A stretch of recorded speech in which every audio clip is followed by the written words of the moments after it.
ఇప్పుడు పంటి సమస్య అనగానే సాధారణంగా ఎప్పుడో వయసు అయిపోయిన తర్వాత 60 ఏళ్లకు 70 ఏళ్లకు రాకుండా చిన్నపిల్లల దగ్గర నుంచే స్టార్ట్ అయిపోతుంది సార్. అసలు ఈ సమస్యలు ఎందుకు వస్తున్నాయి ఇక్కడ? ఇది చక్కగా అడిగారు ప్రశ్న. మనకి ముందు తరాలతో పోల్చుకుంటే 60-70 సంవత్సరాలు వచ్చిన తర్వాత పంటి సమస్యలు రావటం, పళ్ళు ఊడటం జరిగేది. అంటే ముసలి వాళ్ళకే పంటి సమస్యలు వస్తాయనేది మనకు తెలుసు.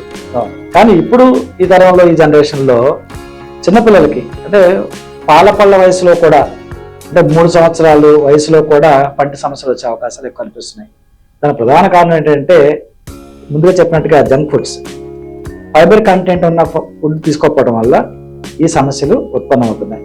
అలాగే మన జీవన శైలి, ఆహారపు అలవాట్లు, చిన్న వయసు నుంచి కూడా మైండ్కి ఎక్కువ టెన్షన్స్ తీసుకోవటం, ఇవన్నీ కూడా నోటి సమస్యలు రావడానికి ప్రధాన కారణంగా ఉన్నాయి.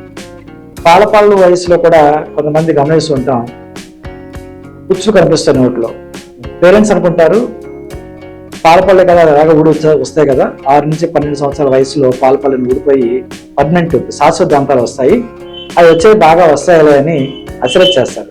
కానీ పాలపళ్ళ వయసులో పుచ్చిపోతే పళ్ళు వాటిని అశ్రద్ధ చేస్తే వచ్చే పర్మనెంట్ టీత్ కూడా పుచ్చులతోటో లేకపోతే అన్హెల్దీగానో రావడానికి కారణమవుతుంది. అంచేత పాలపళ్ళ వయసులో ఏదైనా ఇబ్బందులు ఉంటే డెంటల్లో చాలా విభాగాలు ఉన్నాయి. ఇప్పుడు పిడోడాంటిక్స్, చిన్నపిల్లలకి దంతాలకు సంబంధించి ట్రీట్మెంట్ చేయడానికి స్పెషలిస్ట్ ఉంటారు. ఆ డాక్టర్ చెక్ చేస్తారు, చేసి ఎటువంటి ట్రీట్మెంట్ ఇవ్వాల్సి ఉంటే ట్రీట్మెంట్ చేస్తూ ఉంటారు. అని తప్పనిసరిగా పాలపళ్ళ వయసులో కూడా పిల్లలకి డెంటల్ చెకప్ అనేది తప్పనిసరి.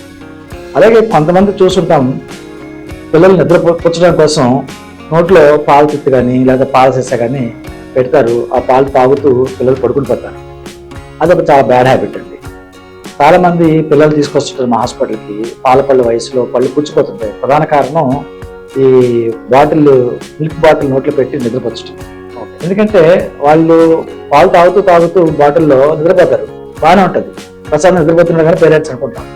కానీ ఆ పాలు నోట్లో తీసుకున్నప్పుడు నోటి బొగ్గల్లో ఆ పాలు ఉండిపోతాయి. ఆ పాలలో స్వీట్నెస్ ఉంటుంది, పచ్చదార అలా వేస్తారు.